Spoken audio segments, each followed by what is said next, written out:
Hi, this is Mr. Keith Little.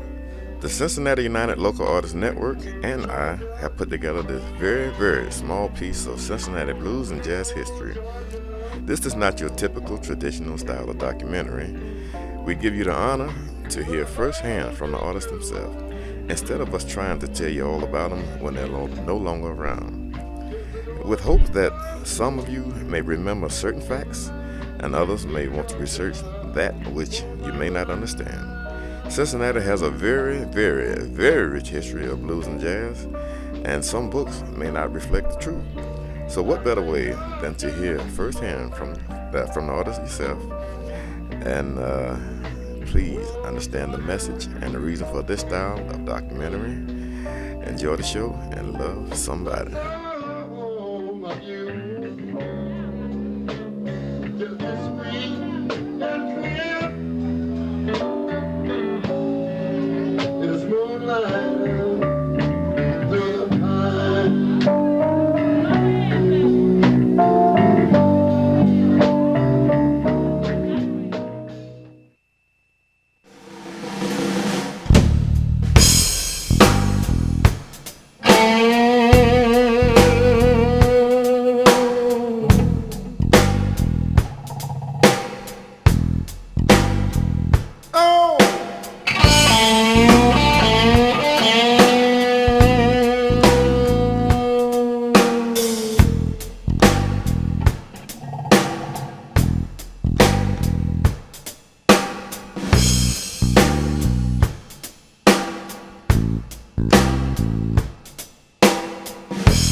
I'm all alone, nowhere to turn. My friend misused me, and my woman abused me. Seems like everything I do is wrong. Oh Lord, yeah. But I rise above it all. 'Cause you can't walk before you crawl.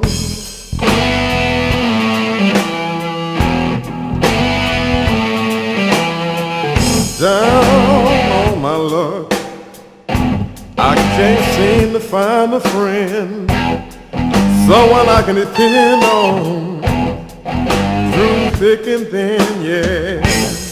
But that's alright, because I know I need to be strong. Oh Lord, yeah. But I rise above it all, 'cause you can't walk before you crawl. Oh Lord, yeah. Oh! You know, what I think I'd like to first ask you gentlemen about is kind of the regional aspect of the blues. You know, we all know that there's Chicago blues and there's Texas blues, Louisiana blues, Memphis blues. Yeah. What's the Cincinnati blues? If you guys could take a few minutes, maybe each of you. And well, you see, back in the 20s and 30s, I was here before they built that Union Terminal. I used Bottle to see caps guys under the, and tap another things. guy'd have an old accordion, another guy have a guitar, another guy would have a string with a base with a tub on it. These guys doing some of the old stuff. And I used to stand there and look at that, man. And you talk about blues, you could go down by the Ohio River down there, you see guy with a harmonica blowing. And when the fish do, he'd throw the hard bag and grab that. Now that's fishing away. Yeah, so I'm gonna let somebody else say something. I'll say something then and let somebody else give a little idea. I came to her in 1950 when the cotton club was going 60 miles. Yeah. And I came there with a band, Tiny Bradshaw. Yeah. So I found a lady easy from there. Yeah. It was Tiny Bradshaw's band. We just did some one night. It's about 30 of them on the road. He had a well. No money was making. And I came to Cincinnati, the first thing I wanted to play, which I was glad, we played the Cotton Club, because I've heard so much about it, I never played it. Because at the time I was working around there, Philadelphia, New Jersey. So I came to, we did a show there, And that's when I met a girl out there dancing named Skeeter. They call them sick dancers downstairs. And my thing for Cincinnati is there are a lot of clubs and a lot of blues people there. Some of the best, even the richest people used to come down. Cotton Top has people like Cotton Basie do that. And they had a midnight ramble. After the club closed, the bar was closed, but the people could still come in and dance, listen to the music. So we had to do some all that. It goes to 5 or 6 in the morning. And that's when I met a lot of musicians from there. Curtis Peregrine and quite a few. Y'all had a DJ here. CIN was out on Beekman. They took me out there, Bob Scruggs, and man, took a lot of Larry Dean. And then there was another guy, I forgot his name. Tall, dark guy. He was on the show. Larry Dean. Larry Dean. Larry Dean, Bob Scruggs, and Bob Hudson too. Yeah, man, Bob Hudson. Okay, and I think we stayed at the Cotton Crop for a month. I stayed with Bradshaw. Then I left, because he stayed there because he lived there. I left and went back to Philadelphia. I played a few clubs there. But I wound up coming back here because I wanted to check the car out. And when I came back, I stayed for a weekend, but I stayed at a little club they had down there called the Club Cabin. Yeah. There, the room is about the size of a matchbox. You have to come there, really. It was you have to come downstairs, eat in the cafeteria. And the room was so small, you had to come out of the room to put your shirt on. Then you go back in. I said, man, what kind of place is this? But the rent was reasonable. Yeah, $3 a night, that's your own rent. I slept with 2 bricks under my pillow. That's your own risk, huh? Yeah, that's your own risk. But I had a ball, I loved it. Then I had a place called Adam Miller's. Then later on in the years, as I come back to the city, you had the Man's Hotel, I stayed there. Then they had a lot of jazz, and a lot of good musicians there. Rufus Gold, and quite a few of them. Then I decided, well, I just hang around here and see what I can do, but there was a lot of work here, so I decided to stay. That was just part of it. That was back in the 50s and 60s. Then when I finally decided to really come back, what was it, in the 60s, I think, early part of the 60s, I decided to live here. Because I was single at the time, because I don't stay married too long if you can't keep up with me. Tell us about a lot of the musicians that used to come through here. Oh, man. I guess when they come around between Cincinnati and then Chicago. Yeah, Chicago, Cincinnati, Indiana. But see, we used to get a lot of it because of Psych King Records. King Records. Yeah, That's when they all come through here and record. I mean, we had a lot of sessions. We sit around and just do sessions with them. Yeah, and some of them had come here and took a residence. Yeah. One was Amos Milburn, and who's the one that just died? Charles Brown. Charles Yeah, Brown. He was a river. Clean Head Vinson was here for a long time. I played with him on it. Yeah, he stayed. He got stuck. Oh, he was here for a long time. Yeah, he was. Yeah, Clean Head Vinson. Yeah, Clean Head Vinson and all those guys were. It was the 60s, kind of like when started fading out in the music scene, when everybody started beginning to move away, because I guess you say it was Cincinnati pretty much conservative, and started heading over to Chicago. Right. And it started wasn't it being as great as it was, a lot of the music. A lot of musicians didn't want to come through here. Yeah, they did. They were Five bad reputation. right. The whole rock But party. before that, Cincinnati was Coming the in spot. sometime with a car, they could do a gig while they were here. Right. And we got to see all the stars. I remember they had what they used to have, the amalgamated Dinwiddie Ball out at the old Ebony. Okay. And every star that came, Sarah Vaughan, Ella Fitzgerald, all those people came in there. And they would do a show all week. But on Sunday, Bug Scruggs would have them in there for the kids. It's called the Amalgamated Dinwiddie Ball. So my little band got to play with all these people. You know, Sarah Vaughan, Ella Fitzgerald, and all these people. We had a ball with them, you know. So what we'd have to do, we'd have to practice some of their songs all week long. And then till they get And there. then when Sunday comes, we had to go in and we'd play with them. Yeah, It was a ball. It was a ball. And when was this about? What time? This is back in the 50s. 50s? Yeah, it was back Yeah, in it the was 50s. going I in. came out, me and Ed came out of school with a jazz band. Okay. And I didn't go to blues till I heard Bill Dogger. Oh. I heard Yeah, I heard Bill Dogger playing that honky tonk. Yeah. I come out of service and bought me an organ. And that's when I went playing keyboards. But that's when I switched over to blues, because I had a 13-piece jazz band when I came out. Big band, good sound. 13 pieces. But that's when I think that's when it started going down, when everybody started going from. Yeah, pretty much in the 60s, because that's, I took the scene in 67, and I used to go down there and hide out when King when they make the little records. Yeah. Yeah. From over the Right, hill. right. I go there and pick them out before they hit the market, and I see, well, what's good, what ain't. So I've been to know the song before they come out here, and then I see them out. A lot of them come down there and do the session and practice. Yeah. Yeah, it was just a great era. How about who were some of the folks that influenced you? Well, I tell you what, they used to have Pete Johnson come through, Boogie Woogies, Albert Ammons, Meezuck Lewis. I didn't care too much for him because he was a copyist from Ammons and Johnson. Now, they would come in and they went to some hall down over here around 7th Street. They had 2 pianos in there. And you talking about some guys could really be. Now, I didn't know Ammons could sing blues until I heard him. You know, Ammons could sing some blues.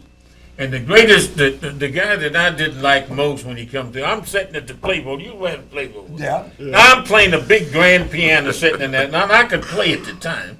Younger man, you could do. And Pat Stomino come in. Well, I didn't know who he was.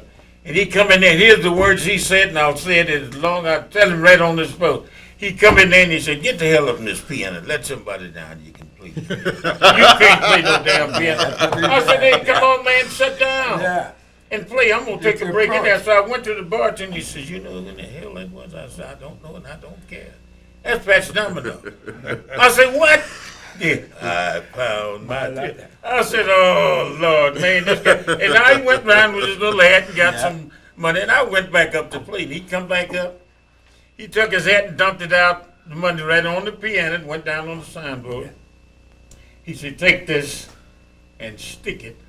You and all these bastards, wait a minute. You fat bastard. Now, this is what I told him. I said, "If you hungry, I'll feed you." I said, "If you'd have had some etiquette about you and come in here and said who you was, you could have walked out here with about 800 or 900 people in there. Great big playbook. Right. And I never bothered with him no more after that. So then Pete Johnson, they was my favorite writers. And Meezuck Lewis, when he sat down to the piano, his belly would hit the keys like mine before his head. Well, I like You the had guy. I met her Yeah, I know. several times. Yeah. Y'all had the problem of a jazz musician at the T-Bone time Walker. too. Yeah, T-Bone Walker, yeah. that was my Way guy. back. What's this guy's name? He just made a record. Jimmy Russian. Yeah, he was out he's there. dead too. I know. Yeah. Yeah. And quite a few back all through Texas. Yeah. And you meet him, and some of my I admired. Benoni Hayes, Roy Brown. Yeah. Yeah. See, Charles Brown. them two I admired because they was blues shockers, and I was on that kick. I had quite a few of us out there. There's a guy named Kai Willie. That's who really inspired me to play the piano. What's his name? His name was Kai Willie. Oh, he's good. stayed- He's dead now. Yeah, he did. But he lived upstairs over me. He did. And he didn't have a piano. We had a piano downstairs. Couldn't play the thing. Oh, he come down to your house and So every Friday night and Saturday, he would come downstairs and play the piano. And everybody in the neighborhood would be sitting out there, man, on the porch and everything, listening to Kai Willie play the piano. But what happened, he would play.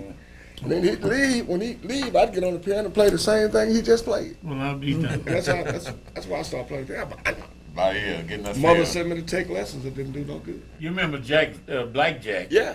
Now, Black Jack and I used to go around when we sat down and play the piano in these old good time houses. Oh, yeah. And let me see, the guy coming there was named Tony. You remember Tony, Police Tony coming in? Yeah. So Yeah. He said, "What the heck you doing in there?" I said, "Tony, I'm in here just looking at you. Get your ass out of here." And I had to go because I was underage. Yeah. Tony didn't play. And I had to go. And I hated to leave that music because the Blackjack could really play. And so he finally died. You got a lot of guys come here. Roosevelt Sipes. Yeah. You had Memphis Slim come through. Yeah. And don't forget this other guy, God, I can't think of his name, made that song. God, what is his name? I hate to forget a guy's name. He played piano, and he sung. God, it'll come to me, man. I'd like to mention his name because he was great. He in Cincinnati sang at the Great Stone and all that round. Yeah. Wasn't like an older span or something. No, it wasn't Otis Spann. This was he was God. I got his name right on the tip of my tongue, and I can't get it out. You don't mean I was your hunter. No, I remember him too. Yeah. But this guy could sing, and Dr. Clayton. Dr. Clayton. Dr. Clayton. Now everybody knew He him. from way back. 'Cause Yeah. Dr. Clayton, and I used to love that guy because, but the only thing about it, He was the raggedest musician I've seen. He wouldn't dress up. He come as you are. He wouldn't dress. Nobody would know where you was. He come Yeah. out there like a rag train. But the guy could play some music and he had a good band. Yeah, Dr. Clayton. Now we'll forget it now. Tell me about some of the other musicians like Howlin' Wolf. I know y'all played with a lot of Yeah. them. Howlin' Jimmy Wolf. Reed. Jimmy Reed, Nah, I played with him. He was a pain in the butt. Jimmy Reed. I played with him up in death, but I had Big Ed with me. Yeah, He played Big Ed, up yeah. in Dayton. Yeah, when y'all was Yeah. out there and Man, I this guy. heard you got him in trouble that day, and you wasn't supposed to do something, but you messed around and got him messed up. Didn't Yeah, you? because the man asked me to keep it straight. Jimmy Reed would not come and say that she's got a bottle. That's Yeah. right. He sure would. We played that. And you took him in the bathroom. Yeah. Why And did he you do says, "Well, please, man, the boss wouldn't give him that because he had orders. The boss made none of them. He says, please, man, I got to have a drink. He got to shake. I said, man, you know, I'm not supposed to do this, but you're all right with me. He said, yeah, man, then we go way back. Don't do me like that. He said, I can't take, I got to have something. I said, but I'll go out and get it and I'll bring it in. I told the girl, I said, give me a double shot of that Hennessy over there and a little Coke in it. He gave it to me. I sat on a little bit. I'm going to eat in the back seat. He stayed in the bathroom. I eased. I sat up at the bar. The broad watched me for a minute and she left. I said, damn, I got to go and use the bathroom. I said, look, y'all put this shit in people's drinks, so I'm going to have to take this with me. She said, go ahead, baby, that's all right. I said, that way I know it ain't nothing in the glass. He stood up out of the bathroom like, well, and I said, here you go, man. He said, thank you, God, the whole shit down. Give it back to me. And So I come out. Couldn't perform, huh? No, If got ready to put him on. Yeah. Come on, shake and bake. I love your apple cake, baby. I love your cherry pie. I won't tell you no lie. I love the way you walk, crazy about the way you talk. I love the way you do, mama. Don't love no one but you. We gonna shake and bake. I love your apple cake, baby. I love your cherry pie. I won't tell you no lie. Got my head going around. Got my love coming down. Mama, I ain't lying. You got me crying, baby. We gonna shake and bake. I love your apple cake, honey. Shake it back now. All right.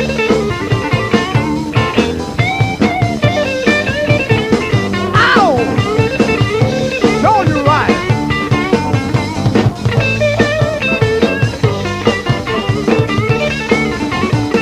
Shake it back now. Show me where it's at.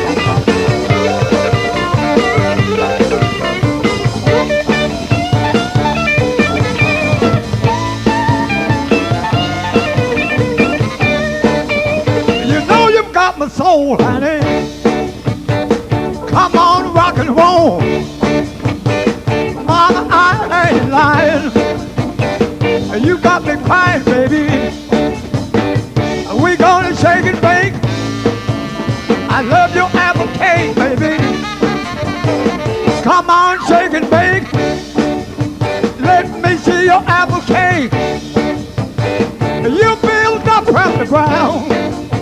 Got my head going around. I wanna shake and bake.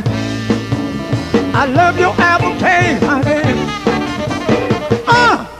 Oh yeah. I played hell drums yeah. for Jimmy Reed when Yeah. I was 16 for 3 nights. His drummer got locked up in Tennessee on his way up to the program. Club Ebony out there in Lincoln Heights. He used to have it out there. Okay. And Andy Mitchell came by and asked my mother could I play for him. She says, that boy can't go, that's too young. So she said, yeah, check with the police. So my mother knew the chief of police. In fact, he was our neighbor, so she went out and talked to him. And he said, yeah, he can play, but he'll have to sit at the table with the hat check girl. So they took me up there and introduced me to Jimmy. And Jimmy said, this is what you brought me for, drummer? and Andy says, tell you what, so go up there and crank up something, see what he can do. I pushed him clean up the bandstand. He wasn't going to road. Yeah. He wasn't, but I wasn't 16. I couldn't go nowhere. I played Yeah, on Friday, Saturday, Sunday night. a lot of money. He wanted me to go on the road. But it was a good old days. Good old time. I hear that Harlem Wolf. Somebody said he had feet like meatloaf. Oh man, he had some big feet. He had feet bigger than Fats Waller. Yeah. Because I used to shine Fat Waller's shoes at the Clinton Cutter. Now this ain't no lie. I shined his shoes. That guy had a foot like that. Looked like me. I was gonna never get through shining. Elephant feet. I heard you got wrong with elephant. And that's why he wrote that song. Flatfoot Blues. Yeah. Oh, that's when they got the song. Yeah, that's when he done that. He Talking done about that. himself. Yeah. And Oh my goodness. I run into Bobby Blue Bland. He used Yeah. to come in here. Yeah. Yeah, you gotta tell Erskine us. Hawkins, all these great bands used to be down there. Buddy Johnson, with his sister Sarah Johnson. I worked with him a while on, on different shows. Yeah. Buddy and his sister, he's a nice cat. All of them. He had another one too, was good. I know you remember this guy, Willie Mitchell. Oh yeah. Yeah. Snookum Russell. Yeah. And Todd Rhodes. All Yeah. that, way back. All those guys. That was the day we was all young man doing good. Whatever. But Roosevelt Sykes was kind of a short guy. He wasn't too, all he loved was his dog and his wife. Well, Now, I went in when he was Was the in dog Greystone. Huh? the dog was female too. Yes, sir. I can understand that. I went in there and sat in with him and played some stuff. I used to hear the guy sing. Cause he sung that song I never was with. It was about a young guy gonna marry this woman's daughter. Man, this The woman mistake of life. died. I tell all you young men, don't make this mistake in life. Man, And God. said, there's a mother standing with a pocket knife. And said, Mr. Please don't mistreat this little girl of mine. And I used to think, I said, God, how could a guy sit down and make songs like that? But that's what he did, but he's a great Well, singer. he was living on the stream. Joe Turner was a guy that I met in Yeah, Chicago, I knew her. Jazz Showcase. I knew that. Now, Joe Turner was like this, and when he Yeah, I sat, know this is the that. way he folded his hand. So I said, God, this is the first time I met this guy. And Lord Glenn was playing for him. Yeah. So I went up to Bad Lord, boy, I said, too. Lord, I said, if you get a chance, I'm sitting out in the audience, I'll play a couple of songs until you get on break. Oh yeah, so he told Joe, he said, I don't care if you play, go and play if you want to, it make no difference. And I seen this great big tall, special glass head for Yeah. a candle used to be in. And he filled that full of that stuff and he'd drink that down and sit there and sing his head off. Yeah. But he would never get up unless he had to go to the jump. I get that too much straight with a belly like that. Get this. I went to Frisch's Big Boy when he was out on the Parkway before they took away from that. The main liner. And I'm going to treat Joe to dinner, and he said, now watch this now. He said, I want 20 hamburgers. Oh, you was feeding the Now, family. yeah, now wait, now, Family. Lord Glenn and me and Well, Snooker Jake, Russell and I all got a that, bill. and they said, Dustin, go ahead and pay and say, you gonna pay for it? So I said, yeah, I'm gonna pay for it if you can, He said, bring me 2 liters of pup. And they had 2 great big Pepsi Colas. He eat every one of them sandwiches. He said, Dustin, now, that was just a snack. And I said, no, Lord. I was out $180, man. You should have took a bunch of the dust. They got a lot of food I out should there. have done Don't that. belong to nobody. But I'm telling you, that's what I did when I told Lord Glenn. I said, as long as I live, I'll never feed him. You know, big Let me Jones. tell you this, I gotta tell you this. We was on the plane together going to England, and he had 2 seats. The captain took out one of the armed soldiers had 2 seats. So when they brought the dinners around, the girl gave him a dinner, gave me a dinner, and Lord Glenn a dinner. He said, listen, can I have another dinner? She said, oh no, we can't give another dinner. I said, this is only for one. He said, get the captain, bring him out here. So the captain come out and said, what is it, Mr. Turner? He said, Captain, ain't I Martin got 2 seats here? He said, yeah. Didn't I pay for 2 seats? Yeah. How come I can't have 2 dinners? Said, give him as many dinners as he wants. He had about 7 dinners, man, I'm telling you. And Lord Glenn said, Dustin, ain't you glad you feeding him out? Now, he done that on the plane. Well, they ain't that big, they get a little tray. Yeah, should have The moved. way he did, should have bought a jackass on that.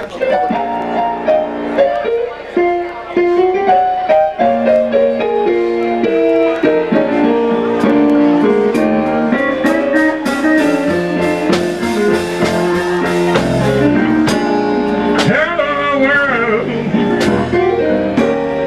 have you seen Miss Anna B?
go for school kids.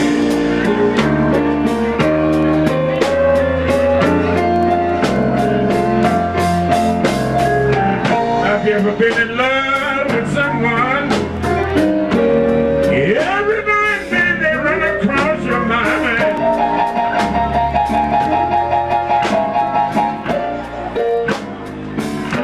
I say that you've been in love with someone. Every now and then they run across your mind.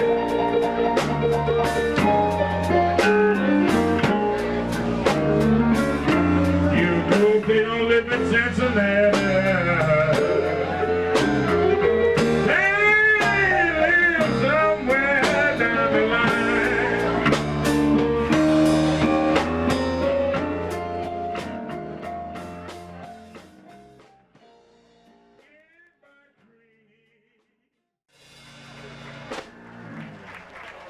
But at that time, I was being trained to do something I didn't even understand. And later, I got into instrumental music. I played violin with the orchestra. We played Bach and Beethoven. So it was a rich education in a way. And then I played with the students at that time, which was a singing group that brought me on further. Then I went to playing with blues bands like Johnny Smith here in Cincinnati. And from there, I went on the road with Red Priceout and become his straw boss, was hiring guys older than me. And I don't understand why he saw this in me, but the next thing I know, I'm the music director for Jackie Wilson, the greatest entertainer in the world, Yes, and I wasn't even old enough to get in his shows. So you can get an education in a college university like this, touring with Nancy Wilson at early age, and Charles Lloyd Cannonball, and meeting people like Wes Montgomery, Horace Silver, Big Joe Turner. I mean, I just consider myself blessed just to be in the, like Bill said, acknowledged by your peers to us probably is the greatest It is. accreditation. I mean, the public, we love them, of course. Yes. We love how they applaud. But it's nothing like seeing someone like Count Basie singing "Well Done" to Bill Caffey or Yeah, Wes he did Montgomery well, too. give me his guitar and let me play on his set. I mean, you can't ask for better. Yeah, that I do. Yeah, that do. You know, Wilbert, I'll never forget how that Count Basie thing transpired. Go ahead and help us with that. You know, because like Sonny Stitt, I don't know whether you. Oh yeah. Well, Sonny and I were real all right, good friends. Okay. You know, so like I used to go down and practice and listen to him practice every day, and he would tell me whether I'm hitting the note precise and blah blah blah, etc. etc. So like he started working up at the Club LeBaron up there on Lexington. You know, so like he and I hooked up at the Club LeBaron. So he said, I want to make a phone call for you. He said, because Basie is supposed to be in town tonight. You know, and I said, oh, well, beautiful. But boy, we was cooking up there. We had a pot on up there. So he said, I'm going to call Jaws, because Jaws was a straw boss. That's what it looked like. Yeah, so he called Jaws and had Jaws come by and listen, you know, and we put the pot on again. So I guess about another week or so, you understand, like they shot me over to the office, you know. I said, what in the world is going on here? They shot me over to the office and they had a plane ticket for me and some money. I said, oh my goodness. I thought all this was a dream. Honestly, I thought it was all a dream. You know how you've always dreamed of doing something, knowing that you could if you just had the opportunity? Man, listen. They flew me out there in Vegas, and God is my witness, I walked in that band just like I was tailor-made for it. And it sounds like. And when it started, when they started, old Shorty looked up at me with them old big old eyes. See, because he designed that band for singers such as yourself. It's sort of like a baritone voice. Joe Williams started the whole thing with it. So that was primarily the basic sound, and you was tailor-made, as you said, for what his ears was hearing. Right. And you know, it's amazing when you meet these great people that you've seen when you're young, you're watching on television, and the next thing you know, like Jackie, I never got to even hear him, as I already heard his music, loved his music, but never got to, I wasn't old enough to get into places. And the next thing you know, you're looking at this guy come in the dressing room, and you're backstage, just like Bill with Basie, to see him and to be accepted by these great men. Yeah, You already know they didn't pay their dues, they've done it. And then they're saying, so you're knocking them out. So this to me is the epitome. And believe it or not, I have musicians that I respect. I'll use the guy's name, Freddie Cole, brother Nat. He had Ike, Freddie, and Nat. All of them did the same thing. They sang the same way. They played piano and they did the whole nine. But I happened to have him in the home with the band, and he said this to me, the same thing that Bill was saying. He says, the Grammys mean a lot, that's wonderful. He said, but I never felt as good as when I had certain musicians say to me, my peers, like give them you're doing it. To him, that was, that one of the greatest thrills for me to get me caught up into learning and want to be a guitar player was listening to a person like Bo Diddley, who had a completely different style, only played a certain way, and for the first part of my guitar career, I tried to play like Bo Diddley because Bo Diddley was getting such a rhythmic thing going on. And he played with his thumb, it wasn't picking and all that, he just had a rhythm going, and for a lot of us young people trying to get into music, we used to go and sit and watch, see him come out the hotel.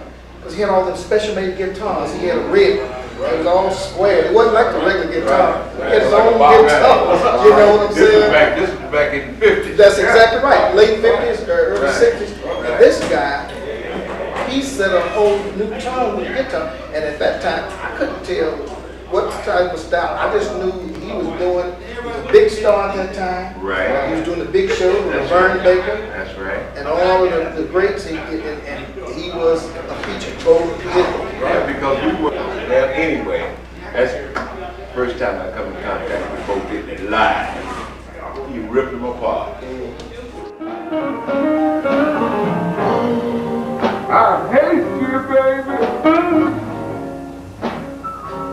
because you put your mark on me.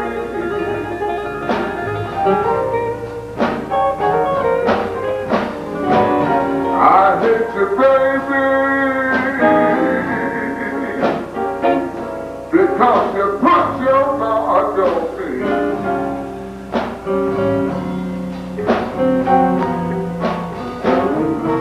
As I stand here loving you, baby, please don't you turn your back on me.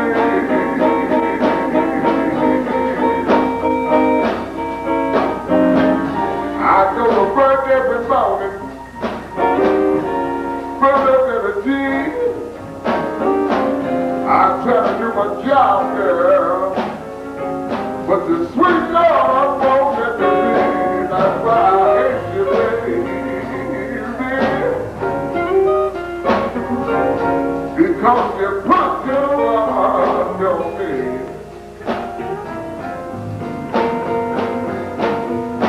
Lord, if you ever stop loving me, baby, I'd be the heart without the peace.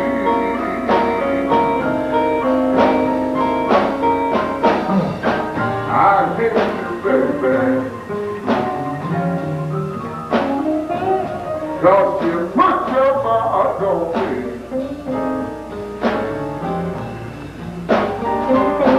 Lord, I hate you, baby, because you put your mark on me.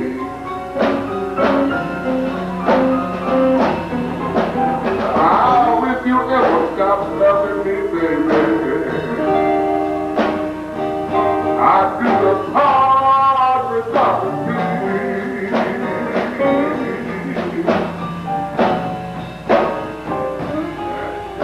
Play the blues, girl.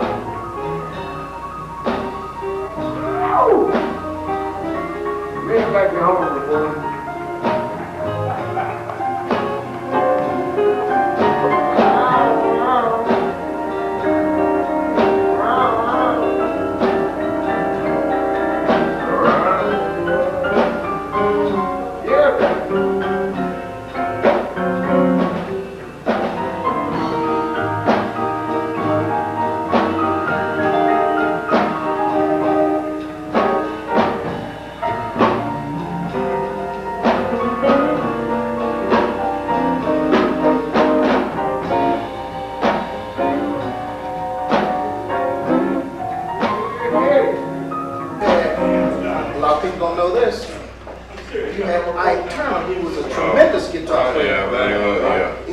smoking band before even Tina come along. Before she come on, yeah. And I would put him, B.B. had this big band then, B.B. King had his Yeah. big band. And then you had Ike Turner. And I always compared the two. I thought B.B. was the bassist and Ike was the modern in those times. I'm talking about the 60s.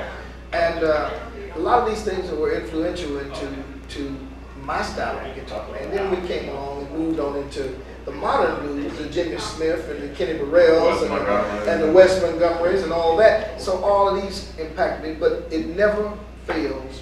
The basis of my depth, what I'm doing now, is all from the blues. It goes right back. It all comes I back. tell that to the Back to the jazz jazz. seminars. When I went to jazz seminars, I said a lot of the jazz players, the ones that are lacking, they don't have the blues as their basis for background. But for the most part, the fellows that had the blues, and then they did that other thing too, they had a lot, let's put it this way, they had the bricks of the foundation.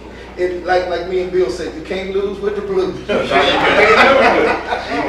get away from it, I don't care what you say. Well, I'd like to thank y'all for coming out and talking a little bit, and as we'll be talking some more a little later on, I'm going to do some personal thing with you.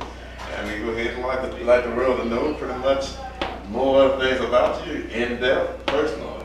But yeah, stop by and do some of that, and thank you, Cincinnati. My pleasure.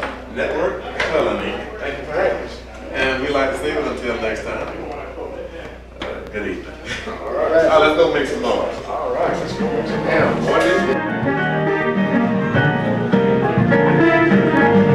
I saw you, baby. Honey, I saw you downtown. Yes, I saw you, baby. Honey, I saw you downtown. All the time you're telling me you were busting around. I saw you, baby. Now you're right here in the Cadillac. Yes, I saw you, baby. You're right in the Cadillac. Your hair blowing in the wind, and the top was all black. I'll tell you something. I saw you, baby. With your hair blowing in the wind. Yes, I saw you, baby. With your hair blowing in the wind. And that one black Cadillac, baby. You were right here.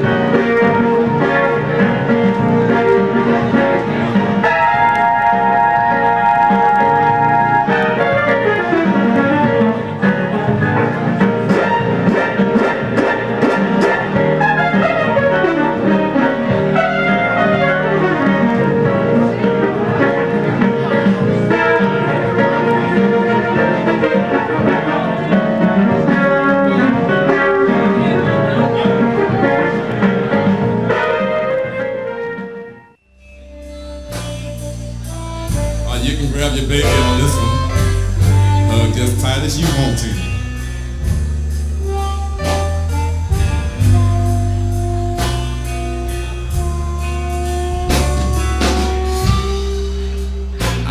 Mr. Will along now? Right behind you.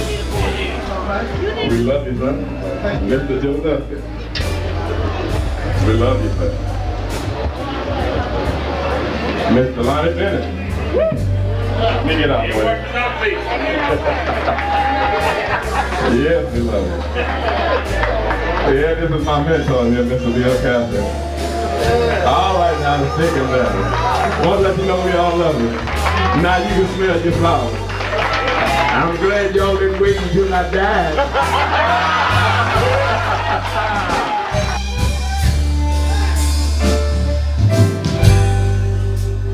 Trying to get by. Now that we're through,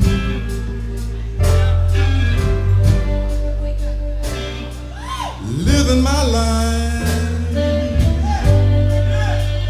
without you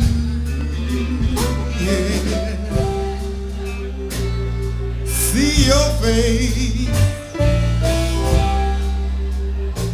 every place I go, yeah.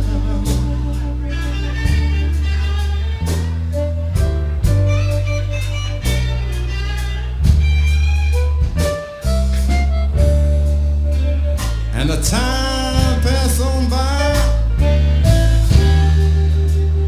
pass on by. All right, and then I'm the founding president of the thing. We're going to try to do things, and anytime you hear that name, when you come out and support us, because we plan to have a good time. It is a good time. This is going to have to be an annual event. Yes, and we're going to try to do it every year, so along with many other things. So be listening to the newspaper, radio, and friends, and all that stuff. I am Keith Little, Cincinnati Blues man. And, now that you know the rest of us, some of them just call me. So come talk to me. Yeah, look out, I got a witness over here. Now you gonna shout something. All right then, we gonna get ready to get back into it. So we thank you all for coming out. We'd like to thank WNKU. They doing the live recording back here. Like you don't see them because they're behind this door. Mr. Michael Bird, one of the DJs there, where they give us great support. We'd like to thank Sonny, Jackie. We'd like to thank PJs for opening the joint, the place up for us. Y'all give them a hand. Yeah. We'd like to thank everybody because it takes everybody to put this together. All we can do is try to do it, and we need everybody to have a good time. Did I miss anybody? Mr. Dan Strong over here, and his daughter, they run the camera. Yeah, this is going to be a pretty good documentary. And this is just one part of it, so when we finish the documentary, we will have it available. And this is where you hear firsthand things that's going on, that have been going on with Cincinnati history and the blues and jazz era. And that way you can sit down and listen to it over and over and over. I'll say visually it's better than hearing. Is that right? Yes, all right then. Thank you, Mr. Coleman. Yeah, you sit up there, now you sitting right there. Come here.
My big brass bed, so close to me, your mind begin wondering, ooh, I wish I could see, I can feel the pain, you're gonna put me down, I can tell by the music I hear playing softly in the background, and it sounds just like another do me wrong song, yeah.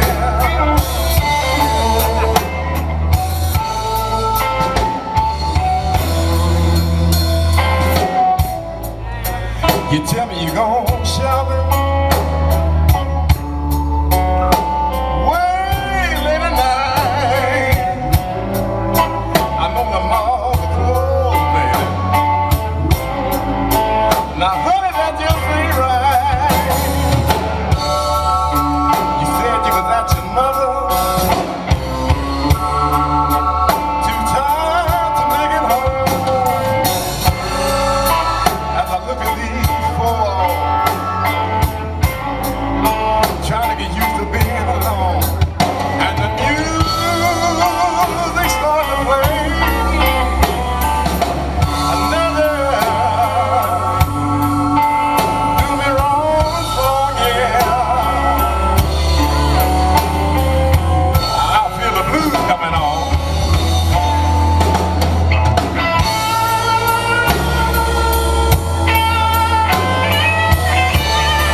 and needed to.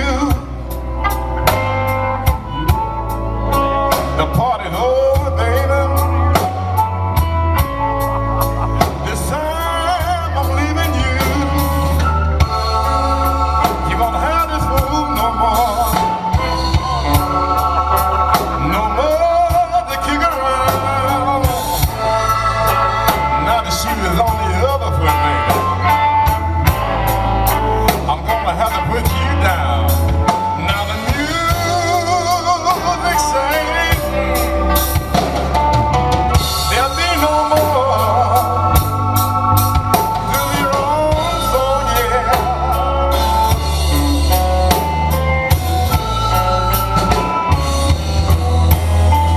No.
I'm a desperate man, baby.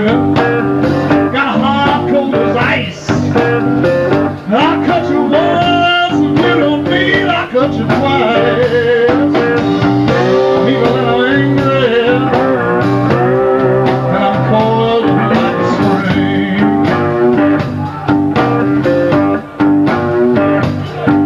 Oh, you the desperate people do desperate things.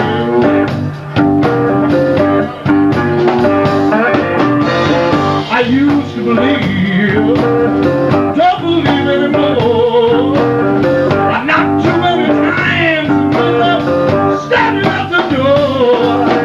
I see the angels fly, I watch the devil sail wings. Oh, the desperate people do desperate things.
I'll be in the shadows, just outside the lights. Better not cross the street, boy, unless you want to lose the fight. You see, I'm working on my next meal.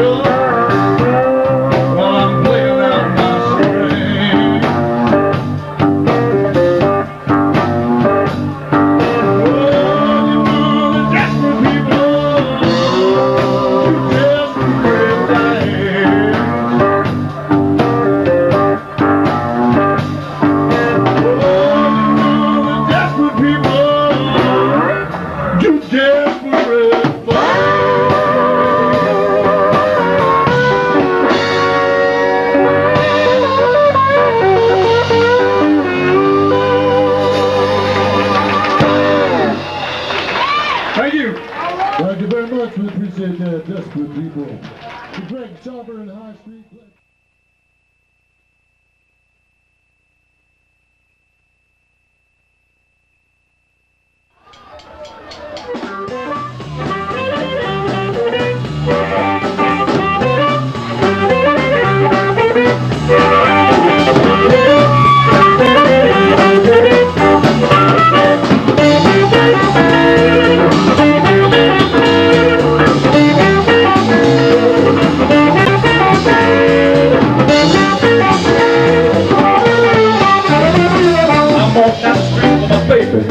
She's walked lean and I can't have nothing to eat. She's my baby, love me just the same. I'm crazy for the woman, Caledonia, that's the name. Caledonia, Caledonia, what makes you dance? That's so high. Oh, I love you, well I love you just the same. I'm crazy for the woman, Caledonia, that's the name.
It's a mean, mean world we're living in,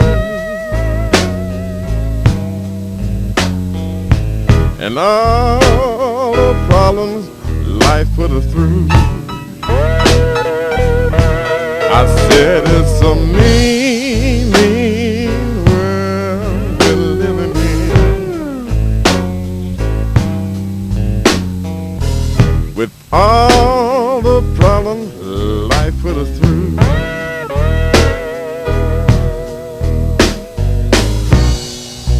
When I come home from the workplace, baby, I don't expect that from you.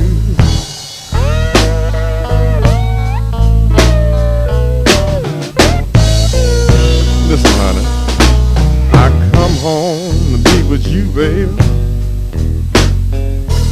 to enjoy the time we have.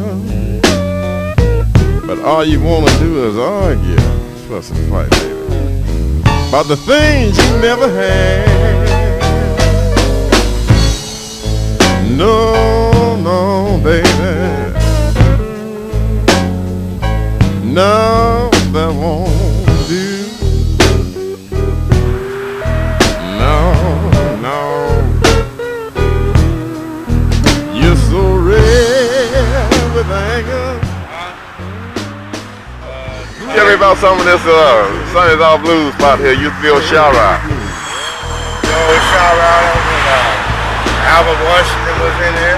Yeah. You had Sweet Howard, she always come back.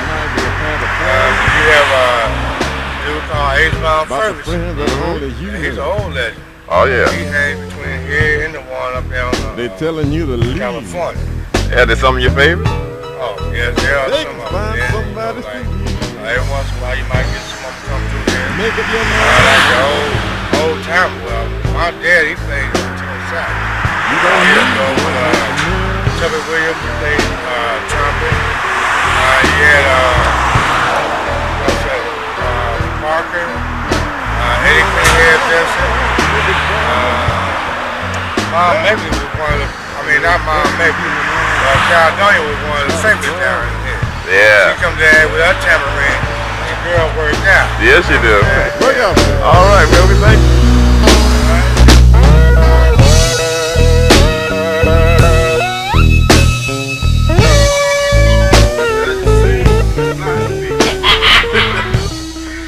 Well, we ain't talking about Miss Ida B. Now we talking about the Queen of the Blues, Cincinnati's own. I know everybody been wondering throughout all the interviews, don't you have some females in there? Some female blues artists? I say, well, I knew you were going to ask that question, so I hurried up and hustled on them checks. Check this out. Yeah, because, you got a lot of folks. Then you got, a lot of different mentalities to deal with. But just being in the music that's been so universal, it kind of covers all ground. Yeah. So when you're doing it, it's coming from the heart, from the soul, and you're projecting it, then folks can reach it from that. Yeah. They can feel a sincere warmth. And what That's going back to your gospel training. They said what comes from the heart reaches the heart. And that's one thing I always try to stay so by. I try to stay right in that thing. If I can feel it, if I realize what's going on, somebody else will relate to it. And there's be so many other musicians that try to and they just don't feel it. Just don't feel and no matter how hard they try, and I try my best thing to tell them, if it ain't in you, it's not gonna come out. Right. And I always try to tell people, let the music take control. Let it guide you instead of you trying to guide it. Well, sometimes let it guide, it guides me, If you get into it. If I get into it. If the music's going right, I get lost. It's like a gospel spirit. I be singing, I know I'm singing, but I be out of myself and looking into the music. Is that something that, that's me out there, Yeah, like you can sit back and see yourself just because you're in that. But music have its own route, and it will take you to that. And it takes me to a change. I be like, am I singing in there? If it really, the music's going right and I'm got in the right spirit, the right mind, I can hit notes I know I can't hit these notes, but You'd be amazed about you, and that's one thing that a lot of folks don't understand. So they try to anticipate music, and they try to go ahead and jump on top of it when they get the changes.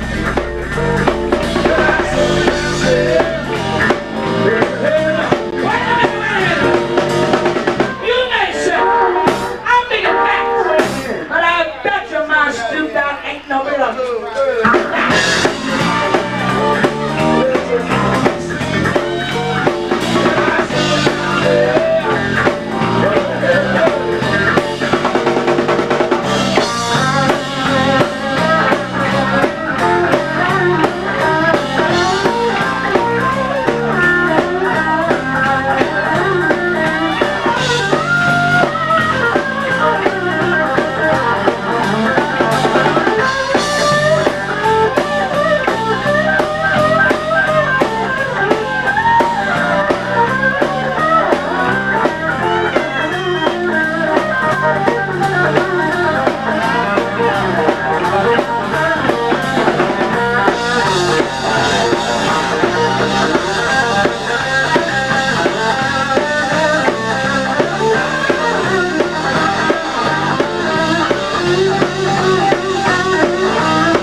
There was something. You wasn't in that band? Hickey was in that band. Hickey. Yeah, Hickey and Curtis. What about Memphis Minnie? Oh, we was on the road with that. Yeah. Then you was in that. Down there with Ivan was caught in that thing. Oh, Hucklebuck was in Memphis Minnie too? Yeah. Let's see what her band. It was Ivan Green's band. Ivan Green's band. Oh, okay. And Nat Cole was the headliner of the show that we put on. Nat King Cole. Yeah. Smooth singer, huh? That's the band where y'all rode down the highway and this one time and somebody had to keep putting their hand out there wiping the window. No, that's when Leo was. Well, they had to put a rag out there, get a rag and wipe the window while it rained. See where you going. You know, we got a little modern after that. We started using the rope, start putting it from side to side. Got your arm wet there. Well, Hucklebuck, back to you. Tell me something about that time you with who that? What show you was at? The Dick Clark show? Who? No, the Dick Shaw show. I'm sorry. Ray Charles? Yeah, I played with the master. Oh, you played with Ray Charles? Okay, well, how was Ray Charles? Quite a few individuals from Cincinnati. Let's see, Curtis Pigler, Glenn Childress Champ, and myself. Who else? Les Harris. Then Mark Fields came after y'all there. Yeah, and we got some youngsters here in town now that are playing with Ray. Alto, what was his name? Well, he's with Ray. Presently? It was a good band. Norris Turney was in the band. Bertram Jones, that's top shelf people. I don't know why I got it. Are you a top shelf musician? That's one of them too. Yeah. Oh, yeah, one of them. He's gone in there. How about, who was you with when you was Ed Sullivan show? Yeah, with Ray Charles, we did Ed Sullivan. Y'all did Ed Sullivan, y'all turned it out, didn't you? Came right out of there. We would do this show and then we'd run right over to the Cobra Cabana. We'd play there. Then we'd leave there. New York. Yeah, you spent some time up in New York, right? Yeah. Yes, who was that?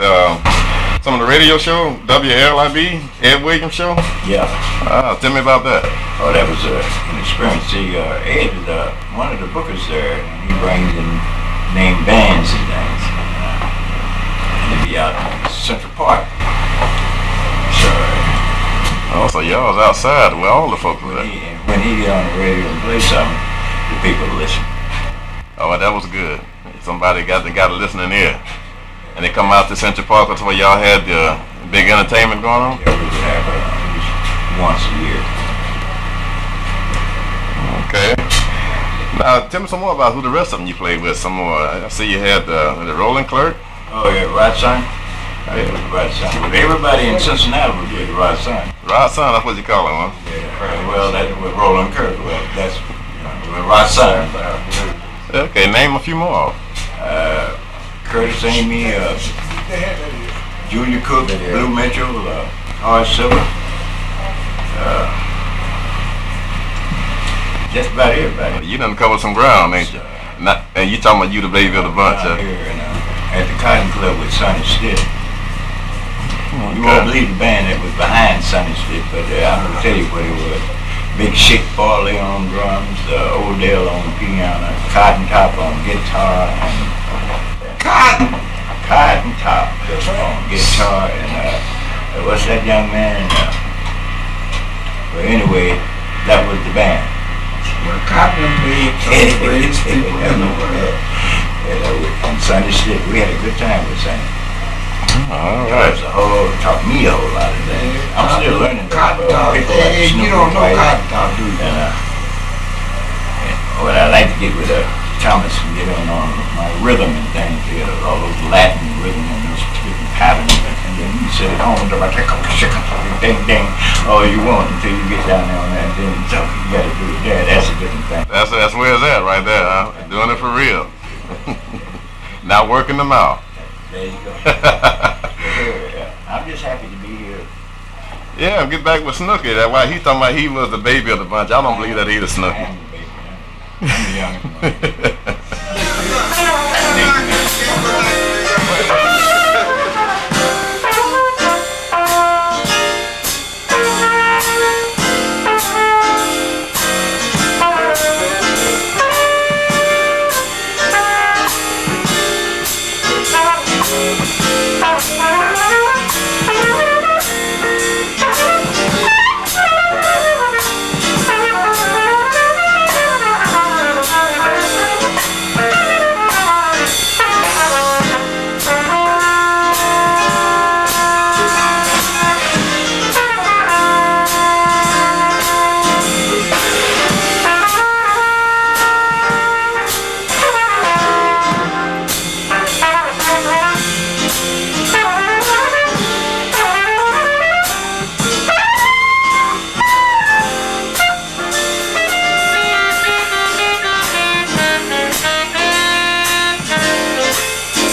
guitar.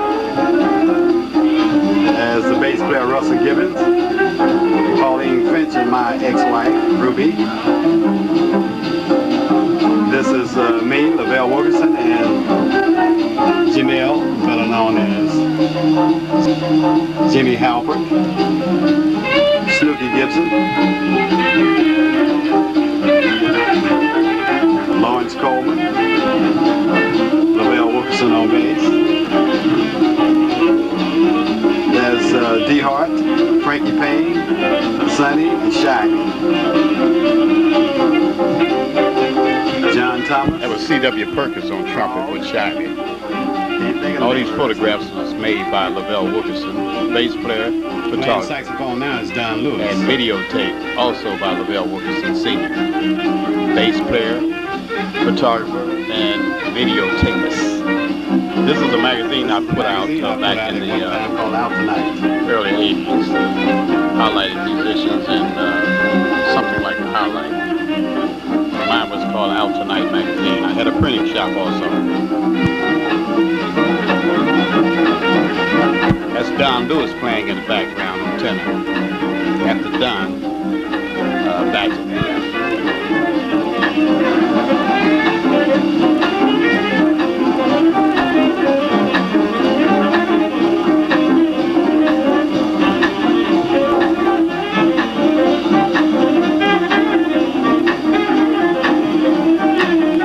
That's Slim Jackson. That's Sonny Cole. Sonny Cole. I played with all these guys. John Wright. And this little picture at the bottom is me on guitar back in 1943. Me on guitar, 1940. I was guitarist first. Piano player first, then a guitar, then bass. Charles Jackson on tenor. Rufus Wilson on drums and Billy Butts on piano and baritone saxophone. That's Thomas Thatcher and Billy Brown.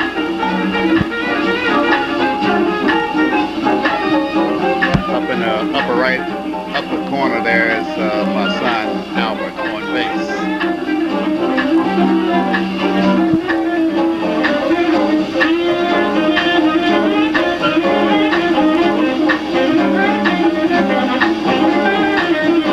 This is those fast tempos, one of those fast tempos I was telling you about. Keith Little. No rest for the bass player in those days. This is especially for you, man. I was dreaming to myself.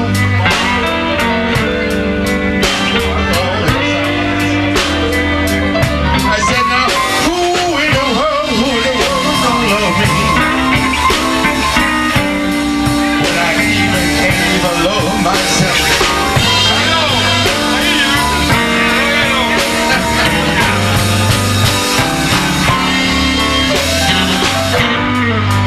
Have you ever been mistreated?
I guess I'm just like a turtle. I'm high on the deep and hard and hard and hard and hard and hard and but you know, I never will protect that. I know this goddamn love too.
Yes, it's time for the show that's long overdue here in the Cincinnati blues community, where we're bringing the best of the blues, jazz, gospel, and R&B from right here in your own backyard and from around the country. So just sit back and enjoy the ride right here from Mr. Little's Hangout.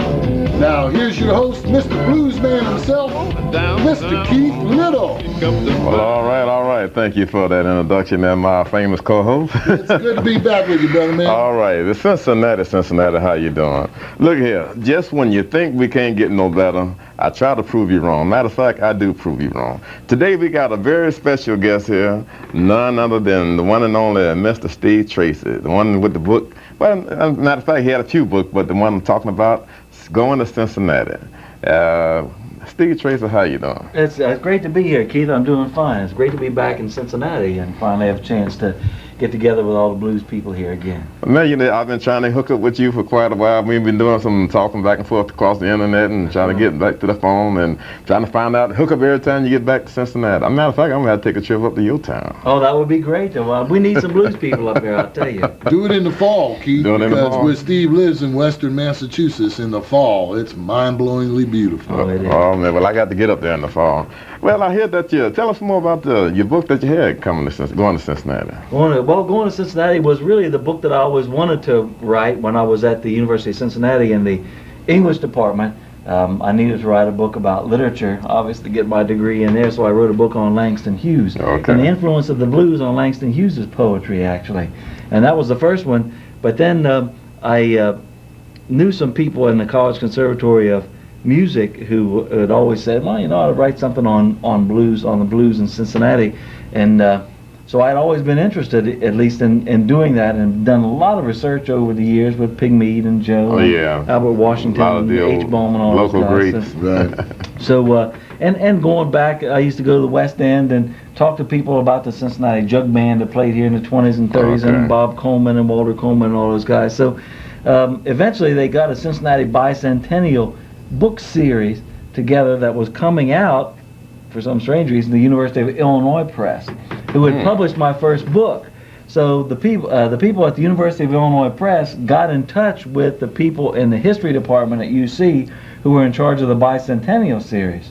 The ironic thing was that it took people in Urbana, Illinois, to call people who were one floor up from me at the University of Cincinnati. No, ain't nothing out of it. Don't that bother you? They can be right right next to the next desk, and you got to go all around. They say, walk down one floor in the McMicken over there and talk to this guy, Steve Tracy, and they got us together. And so the whole project was underwritten by the Cincinnati Historical Society.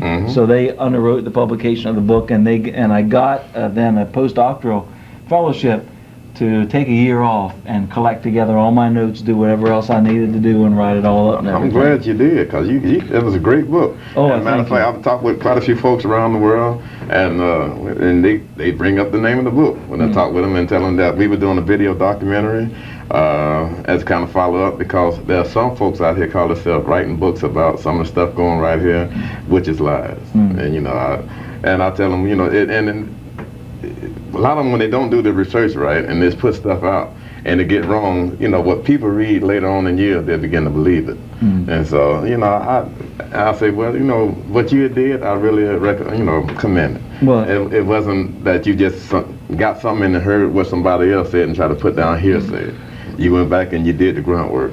Yeah, because I had worked on researching the blues in Cincinnati since I was 15 years old.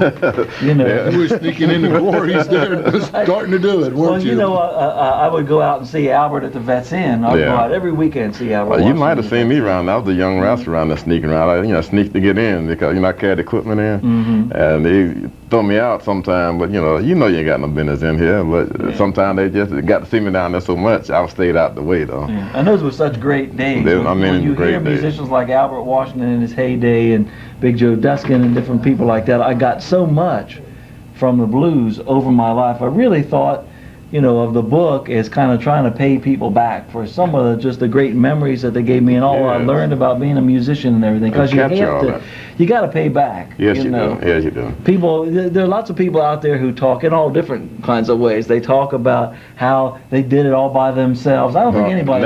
It's nothing by yourself. Help me, baby. I can't make it all by myself. You got another one coming out, something coming up, right? Yeah, I got a book coming out at the beginning of October. It's entitled "Write Me a Few of Your Lines," a blues reader, which is coming out from University of Massachusetts Press right about the beginning of October. That actually talks about the blues in relation to a number of different subjects: Africa and the blues and religion, blues and performance, blues and social protest, all that stuff. And it's a collection of writings by people like Guy Johnson and Howard W. Odom, Alan Lomax, Paul Oliver, Angela Davis, James Baldwin, Sterling Brown, Langston Hughes is in there, all different kinds of people. What I'm trying to do to use the language of the blues, I try to grab the blues and turn it every way but loose. You're looking at it all these different ways. Yeah, that way you can't say, well, I never thought about it that way. It's an oversized book, about 700 pages long, and people should be able to get it and have a good idea of different things that people have said and different ways that people have looked at the blues over. Yeah, it'd be a real compendium of many thoughts. Question about that. Now, there's one of those books out of all the many millions you're going to sell, but one of them have Mr. Little's name on it. I hope it does. All right, see, look here. We're going to get ready to go to a break here and pay some dues, but I wonder, would you mind doing some singing for Blow That Harp, since we know that you're a blues musician yourself? I would love to do Blow that mean harp, baby, and I'd love to hear it. Oh, man, talk about mean. Yeah. Okay, so give us a minute, we get right back in it right after this, Cincinnati.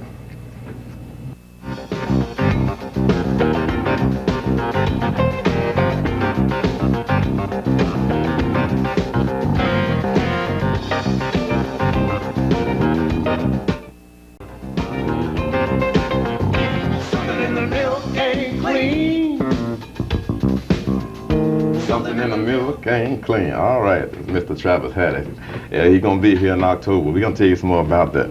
But not to prolong the time, just like I told you, I promise you, we bring it all to you right here at the Hangout. Mr. Steve Tracy. Matter of fact, you can tell the blues man, just check out the blues bag that we have here.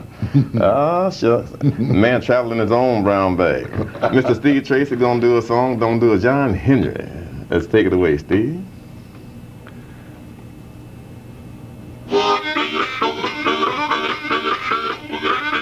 I'm bagging it.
All right.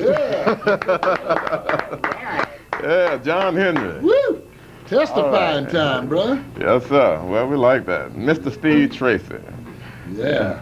All right. Well, as I told you, the man blows that harp. The man is good at his craft. The man does a lot here around for Cincinnati for the blues and all that stuff, period. But there's another gentleman that will be coming here pretty soon, as I say, Mr. Travis Haddock, and like take a listen to his video. Winners never quit. That's the true saying. Winners don't quit. Just hang on in there. Mr. Travis Haddock.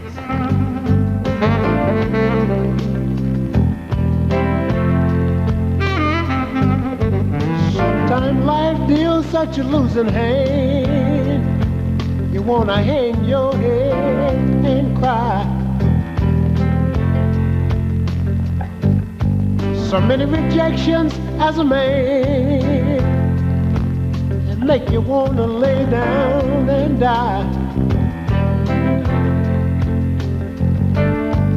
Every time I wish that I was dead. Ooh, yeah. I try to remember, yes I do,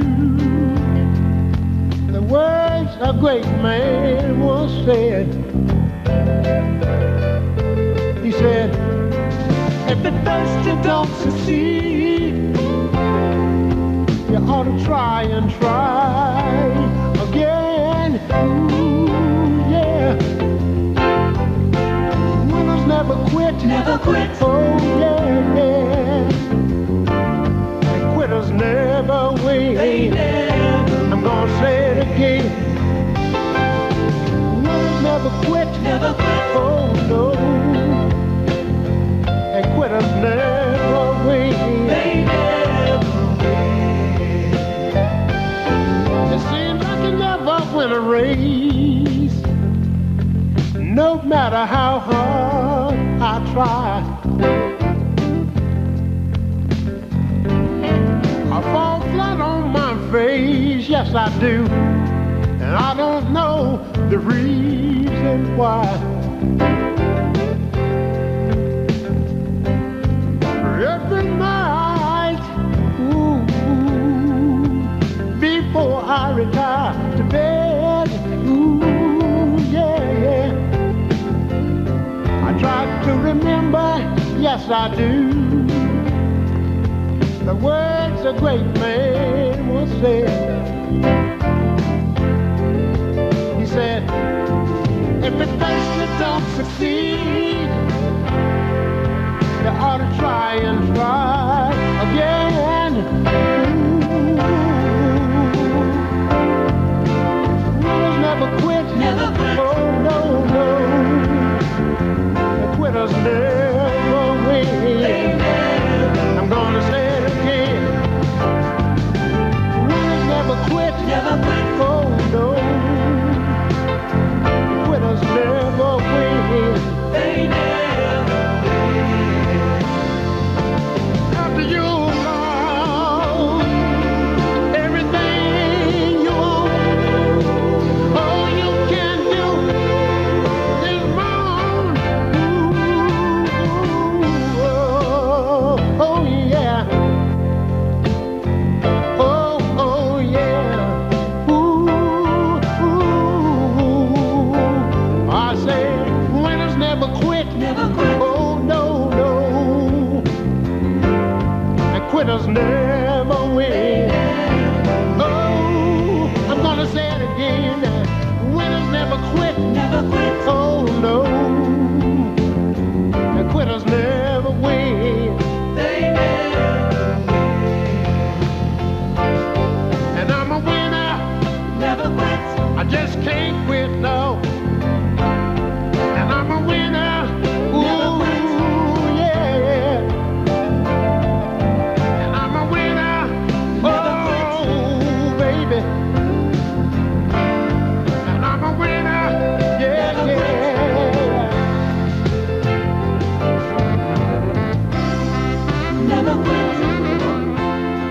So right now, I got to go and get to my private eye, Snoop Haggard, the see what she got going on. She been trying to give me the chill, cold shoulder. I can't get no information out of her too much sometimes. Really? Well, you know, she's my girl. I understand that now. You see, it's getting clear to me. Boy, bang, had to hit me upside the head. I understand that.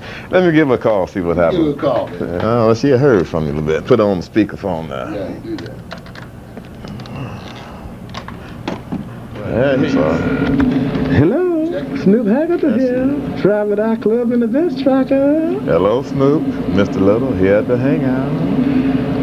Oh, I'm glad you called, Mr. Little. So am I. Also, I want to let you know that Mr. Buttercup Estadita is here. Now, Mr. Little, you're just a little late. I picked him up from the airport a few days ago. Oh, a few days ago? What's going on, Snoop? Now you didn't. Oh. It's a A and B thing. Now see your way out of it, Mr. Little. Oh, what's... I also sent my report there with him. Okay, Snoop, I'll see what's going on now, y'all. Okay, I'm fine. Well, you just let us handle it, and we'll see you later. We'll take it from there. Okay, Snoop, I hear you. Bye now. Bye. Toodaloo. Toodaloo to you, too. And later, my Hunk of Buttercup. I'll see you this afternoon. Your Hunk of Buttercup? No. Sure, off the air with that stuff. Now, none of that going on around here. Bye. Bye, go home. Go to bed. Yeah, Hunk of Buttercup.